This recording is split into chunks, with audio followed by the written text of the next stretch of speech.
আমার একটু সময় দিতে হবে বাবা। আমি গ্যাসের চুলায় রান্না করতে পারি না, আমি মাটির চুলায় রান্না করবো। কি চুলায়?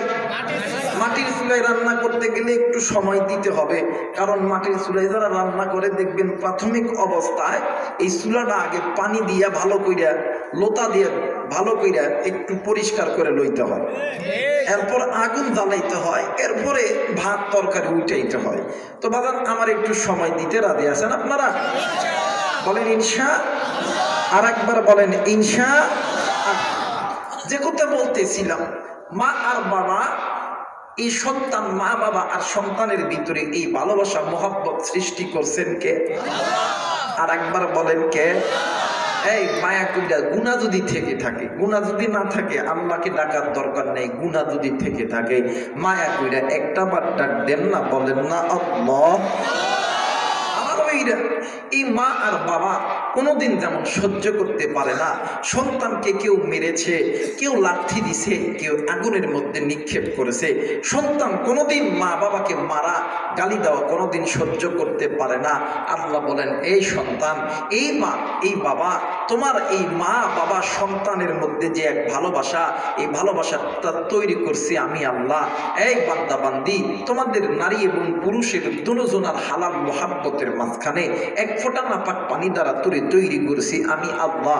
এই বান্দা বান্দি, তোমার যে সন্তান হয়েছে, সন্তানের প্রতি ভালোবাসা, মায়া, মোহাব্বত সবকিছু তোমাদের মা আর বাবার কোলের মধ্যে দিছি আমি আল্লাহ। এই বান্দা বান্দি শুনে নাও, তোমার সন্তানকে এই 10 মাস 10 দিন পেটে ধারণ করছো, এটার প্রতিও মোহাব্বত, ভালোবাসা তৈরি করছি আমি আল্লাহ। এই সন্তান দুনিয়াতে আসার পরে এই সন্তানকে যদি কেউ আগুনের মধ্যে নিক্ষেপ করে, যদি কেউ মারে, তুমি মা, তুমি বাবা যেমন সহ্য করতে পারো না, আমি আল্লাহ তো এই মাটির তৈরি আদমকে নিজ হাতে বানাইছি। তুমি মায়ের চাইতে, তুমি বাবার চাইতে আমি আল্লাহ বড় মোহাব্বত কইরা, দয়া কইরা, মায়া কইরা তৈরি করছি। তুমি মা, তুমি বাবা যেমন চাও না তোমার সন্তানকে কেউ আঘাত করুক, কেউ জাহান্নামের, কেউ দুনিয়ার আগুনের মধ্যে নিক্ষেপ করুক, তুমি মা, তুমি বাপ যেমন চাও না আমি আল্লাহও চাই না আমার বান্দা, আমার বান্দি বাঁকা পথে গুনাহ কইরা জাহান্নামে যাবে। আমি আল্লাহও চাই না, আমি আল্লাহ চাই আমার বান্দা, আমার বান্দিগুলো বাঁকা পথ ছেড়ে দিয়া কোরআনটা ধরো, আমি আল্লাহর কোরআন জান্নাতে নিয়ে যাবে। আজ মুসলমান এই কোরআন নিজে পড়ি না, নিজের স্ত্রী সন্তানকে পড়ায় না। আফসোস, আজকে মুসলমান বলি আমার সন্তানকে ডাক্তার বানাবো, ইঞ্জিনিয়ার বানাবো, আর্মি বানাবো, পুলিশ বানাবো। বাজান, আপনার সন্তানকে ডাক্তার বানান, ইঞ্জিনিয়ার বানান, এতে আমার কোনো আপত্তি নাই, কিন্তু আপনাদেরকে বলবো কোরআনওয়ালা ডাক্তার বানান, কোরআনওয়ালা আর্মি বানান, কোরআনওয়ালা পুলিশ বানান, যাতে আপনি মারা গেলে আপনার জানাজা করতে পারে, আপনার কবরের পাশে দাঁড়াইয়া সূরা নাস, সূরা ফালাক, সূরা ইখলাস পড়তে পারে, আপনার কবরের পাশে সপ্তাহে একদিন শুক্রবারের দিন দাঁড়াইয়া যাতে বলতে পারে রব্বির হামহুমা কামা রব্বায়ানি সগীরা। সন্তান যখন এই কথা বলবে, এক ফোঁটা চোখের পানি চোখের কোনায় আসা মাত্রই আল্লাহ তাআলা তুমি বাবা মার কবরের আযাব মাফ করে দিবে। আল্লাহ চাই না তুমি আমি বাঁকা পথে থাইকা গুনাহ করিয়া জাহান্নামে যায়, কিন্তু আফসোস আজকে মুসলমান ওই বাঁকা পথটাকে বেছে নিছি নিজের পথ, জান্নাতের পথ, আর জান্নাতের পথটাকে বেছে নিছি জাহান্নামের পথ।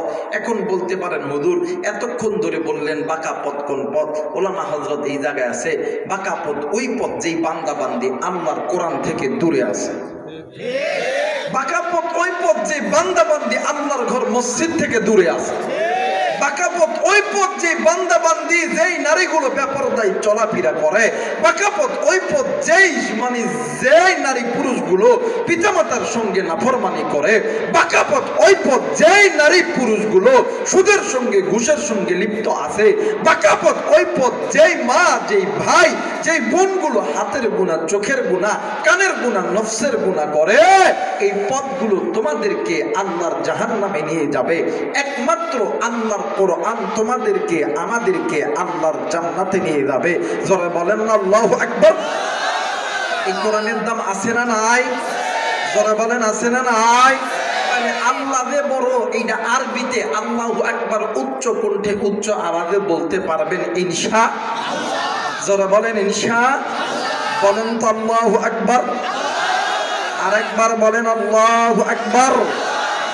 আমার আল্লাহ বলেন বিসমিল্লাহির রহমানির রহিম।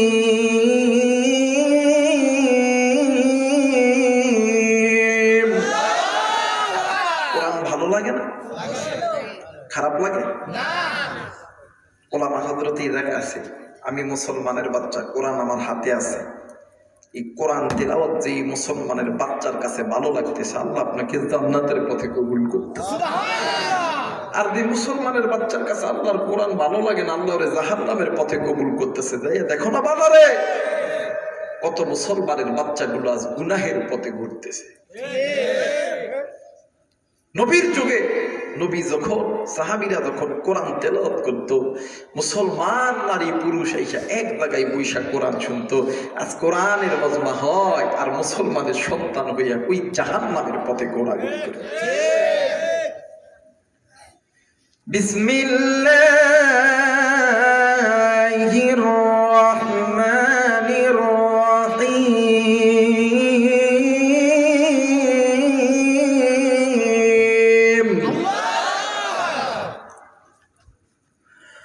وعلى الله قصد السبيل ومنها جائر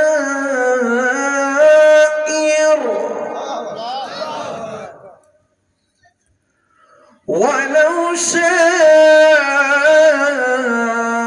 لهداكم أجمعين।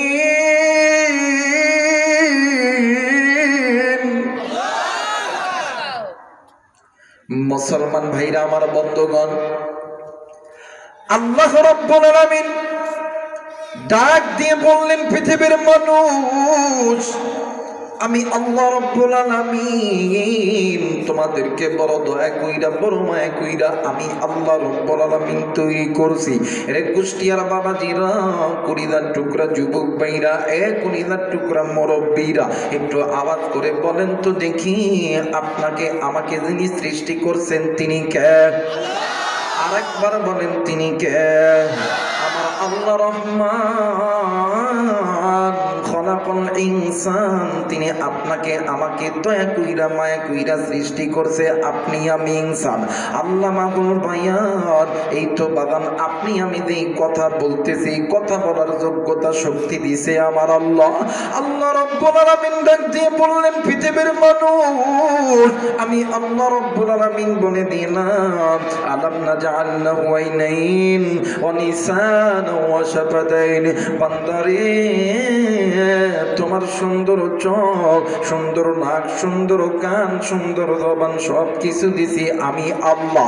ফি আই সূরাতিন মা শাআ রাক্কাবা, এত সুন্দর সুরত, এত সুন্দর বডি ল্যাঙ্গুয়েজ সব কিছু দিছি আমি আল্লাহ। কিন্তু বান্দা বান্দি আজকে কোন দুনিয়ার মায়ায় পড়িয়া আমি আল্লাহর অনগত ইবাদত করা বাদ দিয়া বান্দা বান্দি তোমরা বাঁকা পথের প্রতীক হয়ে তোমরা চলে গেলা। বান্দা তুমি জানো না, আমি আল্লাহ তোমাদেরকে দুনিয়ার জমিনে পাঠাইলাম আমি আল্লাহর অনগত ইবাদত করার জন্য। কিন্তু বান্দারি, তোমরা দুনিয়াতে যাওয়ার পর আমি আল্লাহর অনগত ইবাদত করা বাদ দিয়া তোমরা মানুষ হইয়া মানবের রচিত দেখানো পথের প্রতীক তোমরা হইয়া গেলা। এরা বান্দা, এরে বান্দি, ওই মানুষের দেখানো পথগুলো তোমাদেরকে আমি আল্লাহর জাহান্নামে নিয়ে যাবে। আমি আল্লাহ চাই না তুমি আমার বান্দা, তুমি আমার জাহান্নামে যাও। আমি আল্লাহ রব্বুল আলামিন বলে দিলাম, বান্দা বান্দি, আমি আল্লাহ এই যে কোরআন নাযিল করলাম, এই কোরআন যদি কোনো বান্দা বান্দি মেনে নেয়, এই কোরআন মানার কারণে এই কোরআন ওই বান্দা বান্দিদেরকে অন্ধকারের পথ থেকে, বাঁকা পথ থেকে, জাহান্নামের পথ থেকে আমি আল্লাহর জান্নাতের পথে নিয়ে যাবে। একটু আওয়াজ করে বলেন সুবহানাল্লাহ। আরেকবার বলেন সুবহানাল্লাহ। আল্লাহ বললেন, নবীজি ইয়া রাসূলুল্লাহ ইয়া হাবিবাল্লাহ আমি আল্লাহ রাব্বুল আলামিন বলে দিলাম ঈমানদার বান্দা বান্দি শুনে নাও ইয়া আইয়ুহাল্লাযীনা আমানু কু আনফুসাকুম ওয়া আহলিকুম নারা একটু আওয়াজ করে বলেন সুবহানাল্লাহ এ বাদাম যাদের মনে আছে যারা একটু পড়তে চায় একটু আমার সঙ্গে গুনগুন করেন না ইয়া আইয়ুহাল্লাযীনা আমানু কু আনফুসাকুম ওয়া আহলিকুম নারা একটু আওয়াজ করে বলেন আল্লাহু আকবার মুসলমান এই আয়াতের ভিতরে আমার আল্লাহ বলেন হে আমার ঈমানদার বান্দা বান্দিরা রে হে আমার ঈমানদার যুবক যুবতী হে আমার ঈমানদার নর নারী তোমরা নিজেরা জাহান্নামের আগুন থেকে বাঁচো তোমাদের অধীনে যারা আছে এদেরকে জাহান্নামের আগুন থেকে বাঁচাও কারণ হইল ওয়াকুদুহান নাস ওয়াল হিজার বান্দারি তোমরা যদি এই জাহান্নামের আগুন থেকে না বাঁচতে পারো তোমাদেরকে জাহান্নামের ইন্ধন হইতে হবে তোমাদেরকে জাহান্নামের লাকড়ি হইতে হবে আমি আল্লাহ তোমাদেরকে জাহান্নামে দেওয়ার জন্য বানাই নাই আমি আল্লাহ তোমাদেরকে আমি আল্লাহর জান্নাতে দেওয়ার জন্য বানাইছি একটু আওয়াজ করে বলেন সুবহানাল্লাহ